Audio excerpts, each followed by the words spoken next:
मुंबई की सेशन अदालत में सिक्योरिटी सख्त थी और फैसले के वक्त सलमान के भाई और बहन सभी अदालत में मौजूद थे। सबसे बड़ा रीजन था कि सलमान खान गाड़ी चला रहे थे। कोर्ट का कहना था कि वो इंटॉक्सिकेटेड थे, वो शराब पिए हुए थे, इसलिए जो है सलमान खान को दोषी पाया और 5 साल की सजा दी गई।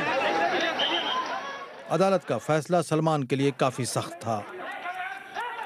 मुंबई हाई कोर्ट ने उन्हें 2 दिनों की अबूरी जमानत दे दी है।